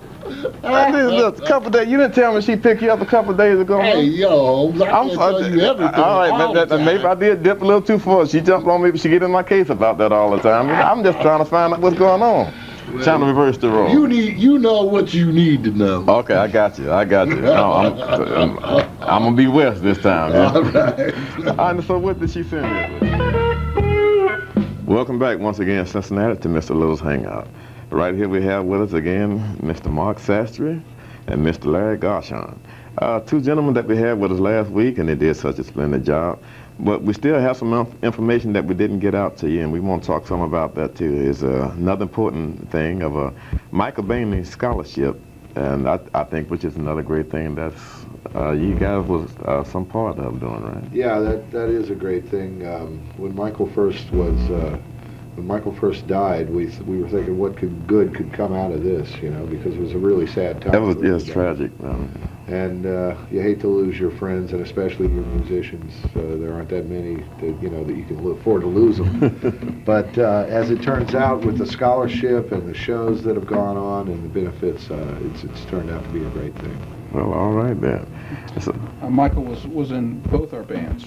Okay. So he played and recorded with both our groups. So we knew him quite well. He's quite a guy. I know to come down to Gary's on Main. Yeah, Tommy's on Main.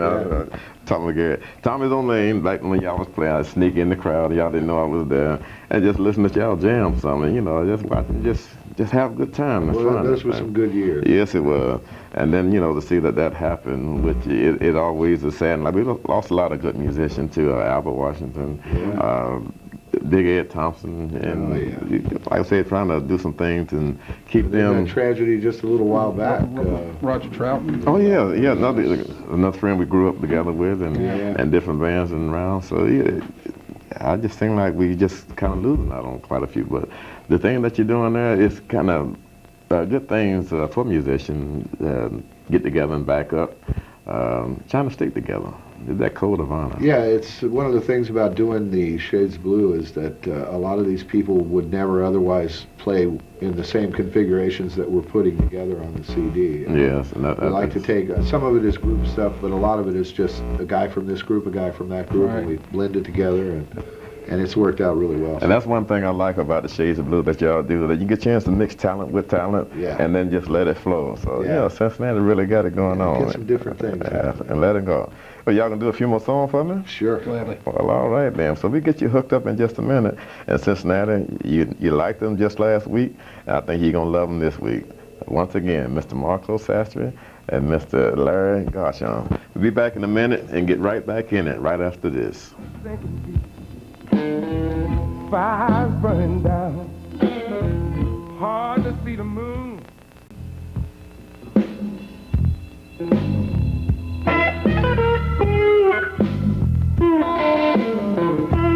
All right, right, welcome back, Cincinnati. Once again, we're back here at the Hangout. We'll be going to bring this good entertainment to you. We got Marco Sastry and Mr. Larry Garshon. Going to do a few tunes for it. Right now, we'll take it away. All right, you got it, fellas. Well, all right. I think we're going to start out with one that I believe was actually written back in about 1927, or it was recorded in 1927 by Jimmy Jackson down in Memphis, and taken over later by several groups, but anyway.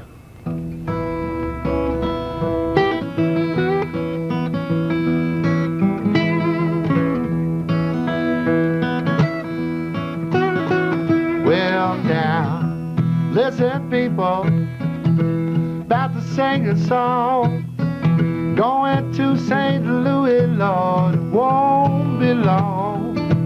I'm wild about my loving. I like to have my fun. If you want to be a girl of mine, you got to bring it with you when you come. Well, now, Sergeant Joe, Chief of Police, the women around here won't let me see no peace. I'm wild about my loving. I like to have my fun. If you want to be a girl of mine, you got to bring it with you when you come. Give it one time, Mark.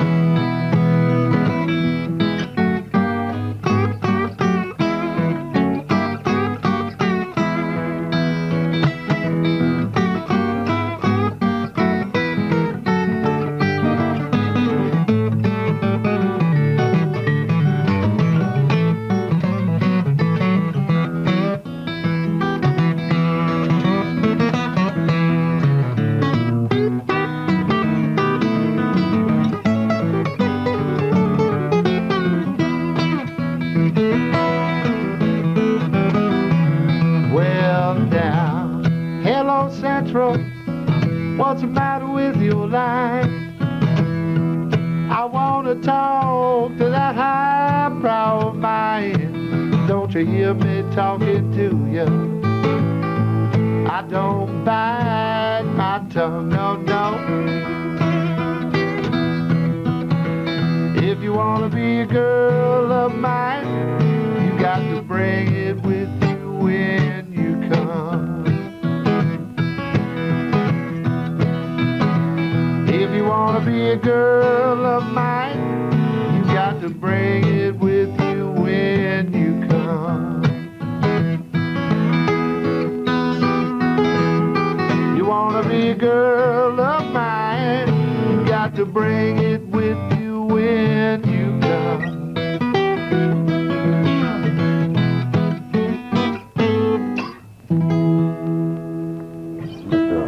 Time for another video from me, and like I say, bear with us on the video now, but it's vintage footage, and I guess you might know a few of the guys. Bobby Armstrong, we got Scoop Jacobs in there, really young days. We got Ricky now on keyboard, Mr. Ben Irvin on the drums.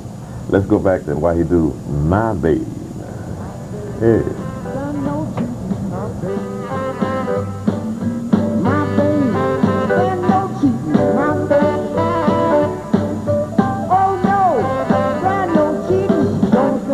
That midnight creeping, my baby, got no cheating, my baby.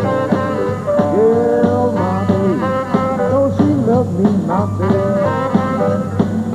My baby, I know she loves me, my baby. Oh yeah, I know she loves me. All she do is listen her, my baby. I know she loves me, my baby. My baby. My baby, there's no fooling, my baby. Oh no, there's no fooling. Once you get hot, there ain't no cooling, my baby. There's no fooling, my baby. Oh, blow your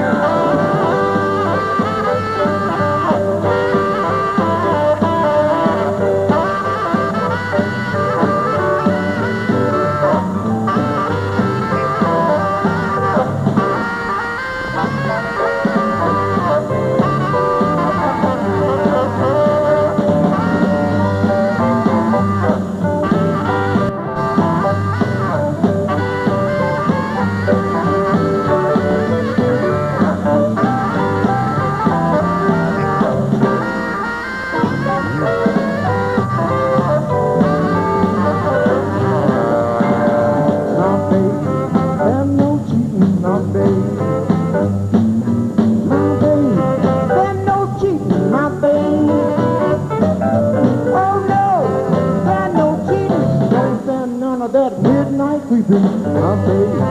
There's no cheating, my baby. My baby, I know she loves me, my baby. My baby, I know she loves me, my baby. Oh yeah, I know she loves me. All she do is kiss and hug me, my baby. There's no cheating, my baby. My baby, there's no fooling, my baby. My baby, there's no fooling, my baby. Oh no, there's no fooling. Once you get hot, there ain't no cooling, my baby. There's no fooling, my baby. Well, my baby, she's sweeter than honey. My baby, she can have all my money. Right now, let's go to Mr. Sonny Mormon doing Sonny Blues. I love that tune. Sonny Blues.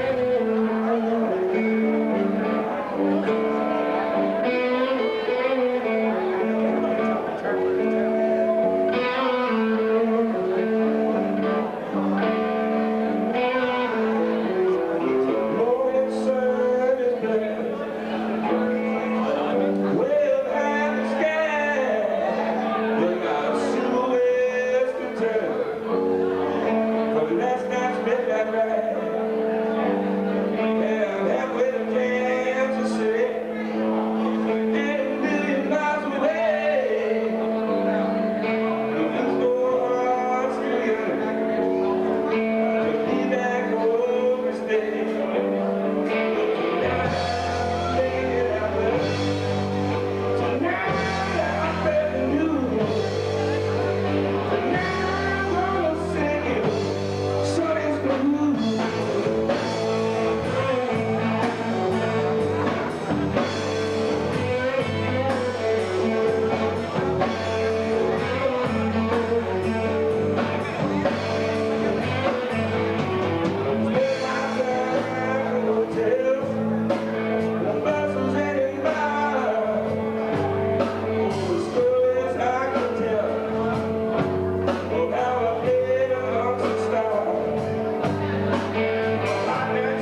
great memory, and it's great to be back here in Cincinnati doing what you all are starting with the festival.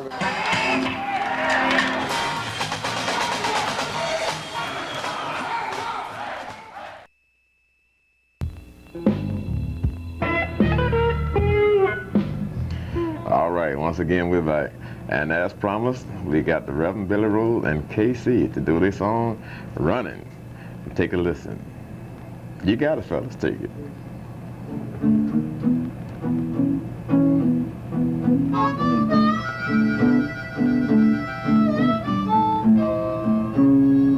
All right, now.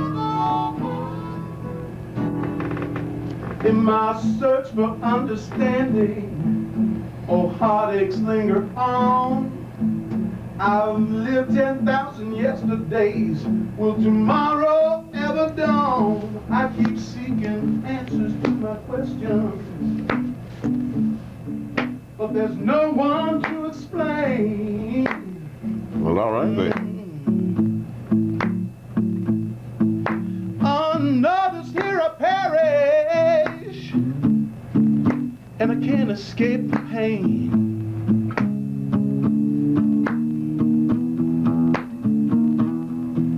Trapped in an endless vacuum, faceless creatures pass me by, to and fro without direction.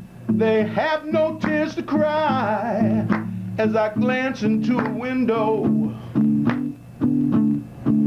The reflection that I see, you know it's an image of a stranger.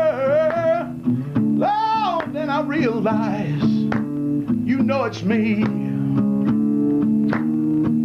Yeah, I keep running, but cannot find a place to hide. I'm blaming everybody else for all this emptiness inside. Still I struggle. Lord, I wonder if I'll ever see. I can never run away from me. Not a little bit, not a little bit.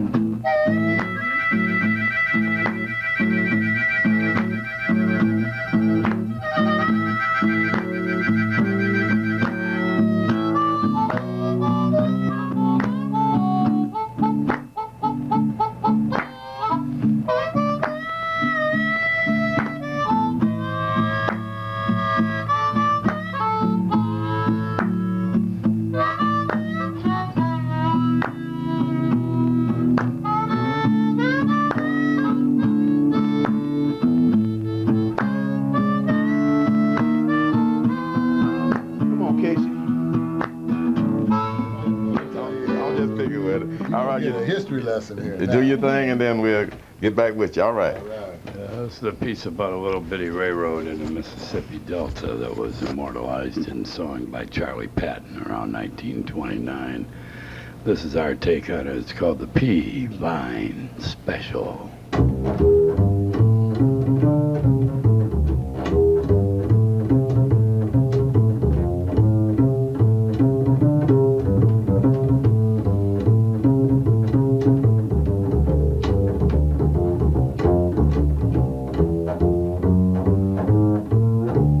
When the train runs through your backyard, you know it's hard to stay in any one place too long. Take the P-Vine Special, hooked up to the Dockery Farm, where the Delta Blues came to flower just before the First World War.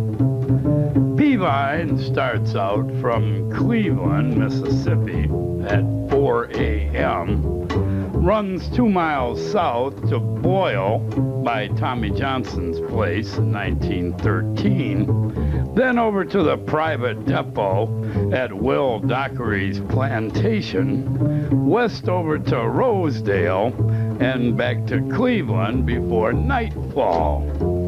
And when it's darkness on the Delta, you can hear that train coming from a long way off. And it's so easy to ride.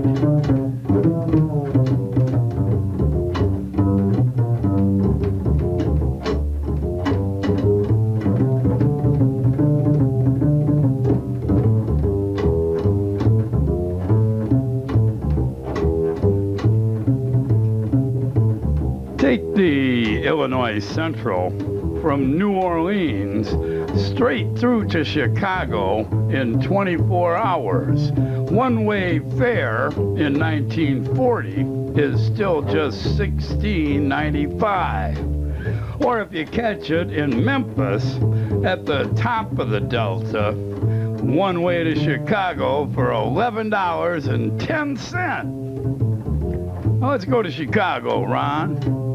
Let's catch that train, man. We'll ride all the way up to the Windy City. We ain't gonna get off till we make Union Station. Let's ride.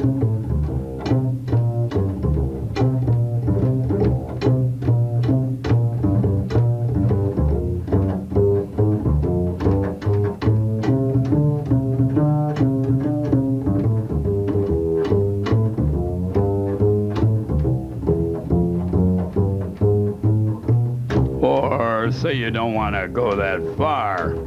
Catch the Yazoo and Mississippi Valley Railroad and ride the Yeller Dog up from Moorhead, where the Southern crossed the Dog, all the way to Tutwiler, where Highway 49 goes east and west, and where, one night in 1903, sitting in the station, waiting for a train that was already 9 hours behind time, trying to get to a gig, the great W.C. Handy, father of the blues, first heard a Delta man worry his guitar strings and sing his little railroad song.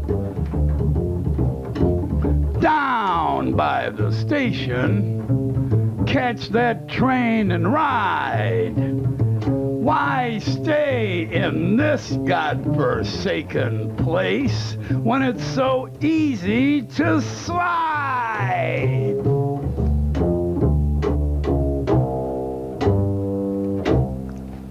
P-Vine special. All right, Mr. John Sinclair. Welcome back once again to Mr. Little Hangout. We'd like to tell you also about the new organization that's going to be a great organization here pretty soon. Give you some information on it. We talked a little bit about it last week and week before, but we gave you a little bit here and there. And let Mr. Esposito tell you a little bit about it.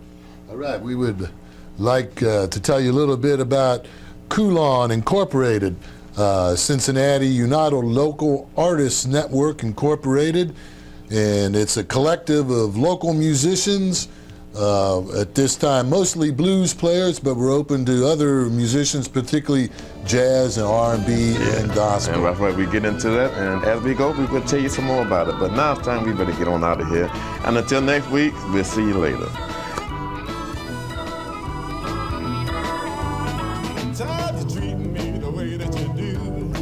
Tired of you sneaking around with other guys too. I can't keep running around, keeping up with you. You call me to lose it on the baby, we're through today for the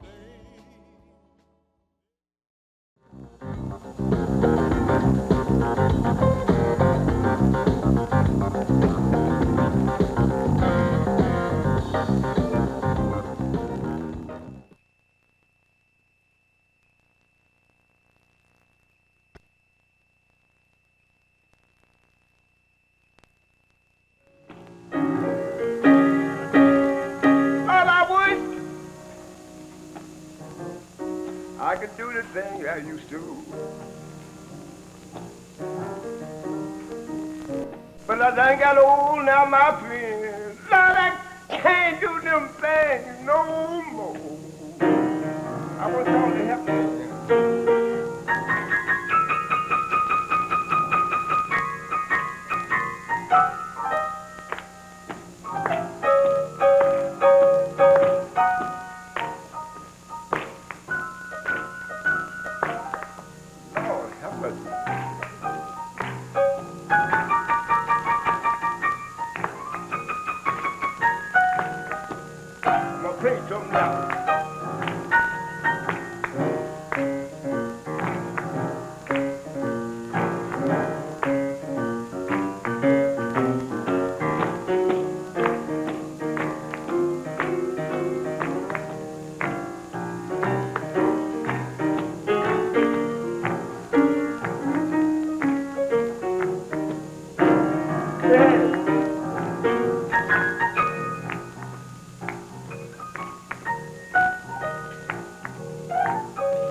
It gives me strength, gives me courage.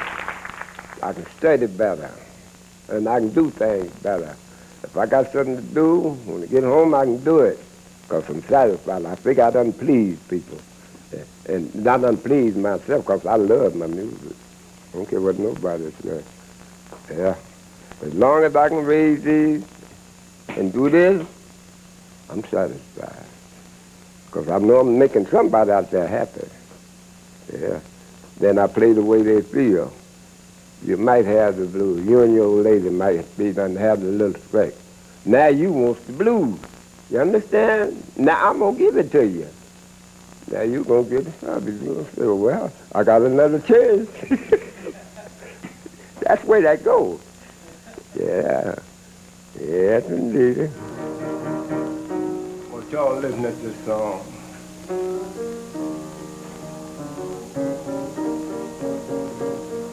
This is a true song. It happened to me when I was young.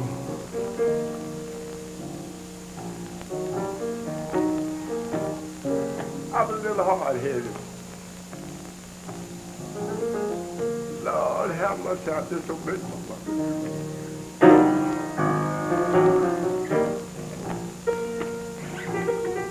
Got with the wrong crowd. Because it's too late for me.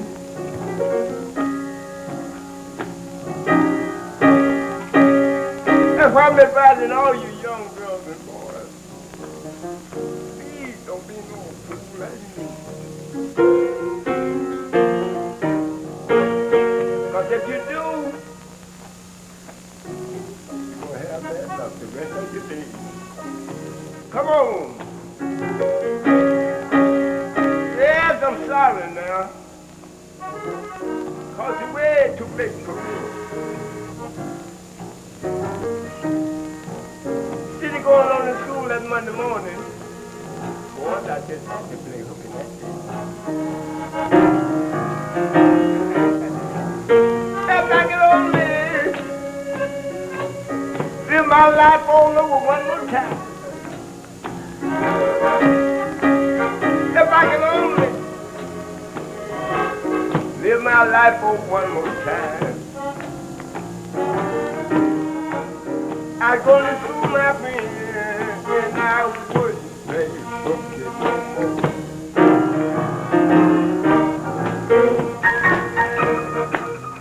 I'd like to say that we had fun trying to put this together.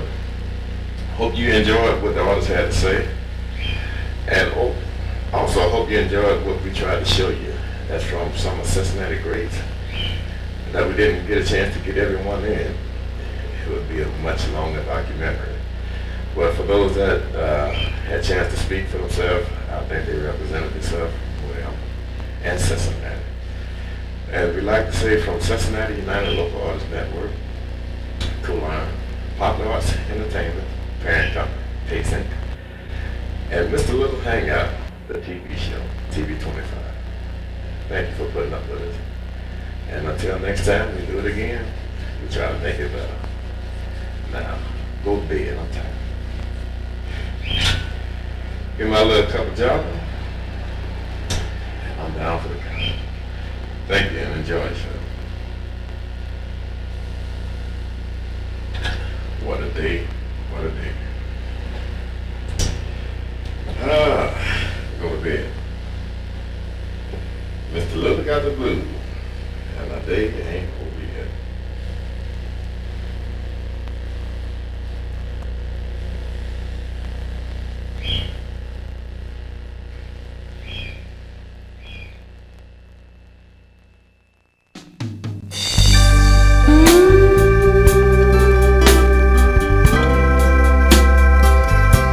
Everybody that got a mother, they ought to be able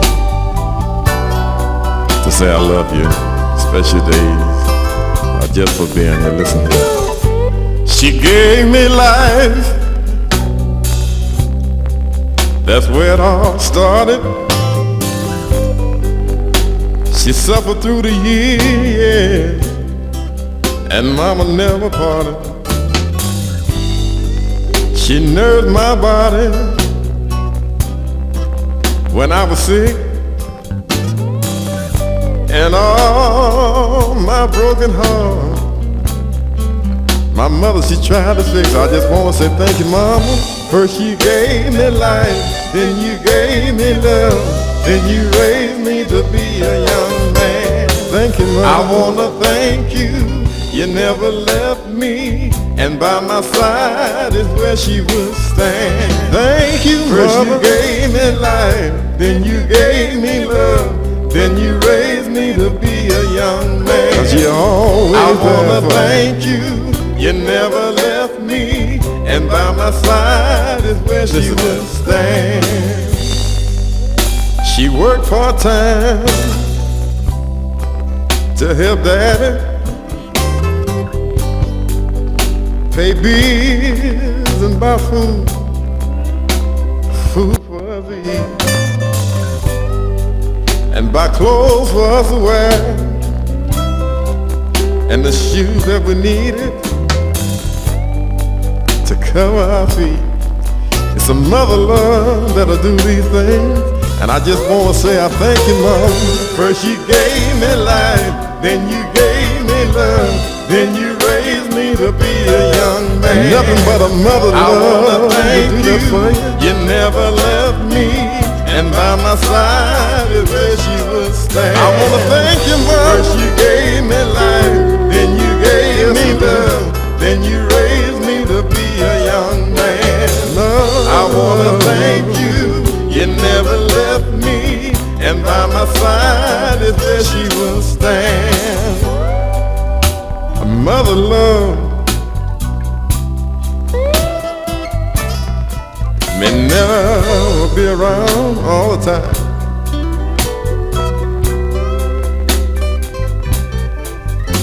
Mother love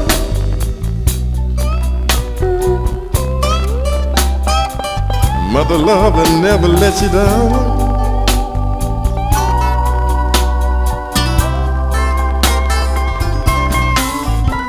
You ought to be able, if your mother's still living, throw your arms around her and give her all the love that you have inside. There's nothing like a mother love, yeah.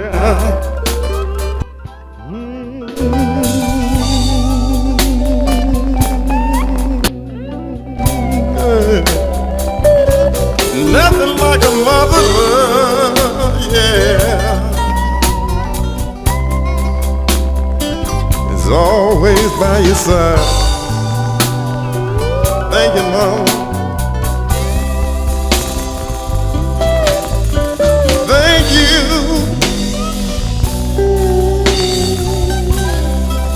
You never let me down. I just want to say thank you, Mama. First you gave me life, then you gave me love, then you raised me to be a young man. I want to thank you. You never left me, and by my side is where she will stand. Thank you, Mama, for all you done for me, and for all the things you mean to me. I love you.